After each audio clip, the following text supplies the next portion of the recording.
কাউকে করিয়েন না, বুঝতে পারছেন আমরা খুবই অসহায় মানে আমাদের কেউ নাই,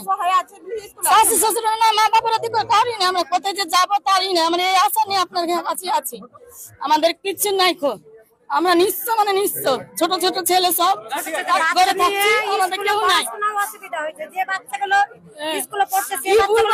বুঝতে পারবো না, এত অসহায় আছি, আমাদের কিছু উপায় নাই, আপনার আশাতে আমরা আছি, আপনার আমাকে নিরাশা করিয়েন না, বুঝেছেন, কেউ নেই আমাদের আপনারা ছাড়া। হ্যাঁ, আর এখন তোর বাচ্চারা তো আটকে থাকছে না, বিয়ে হতে মাত্র সিজার করে বাচ্চা হয়েছে, কত পয়সা খরচা, আজকে মেয়ে হসপিটালে আছে, মা এখানে আছে, কিছু তো উপায় নাই। আজ মেয়েটা 6 দিনের বাচ্চা হলো, মেয়ের বাচ্চা রেখেছে, আমি আনতে পারার ক্ষমতা নাই, এভাবে আমি আছি, এটা আপনাদের কাছে আমরা পড়ে আছি, কিন্তু আমরা বইতে চাই যেমন ইসলামটা যেন আমাদের করার নাই আমাদের। হ্যাঁ, আর কিছু চাই না, এটাই শুধু। সব পরিবার আলাদা, কেউ একসাথে না, সব পরিবার আলাদা, ছেলে বলে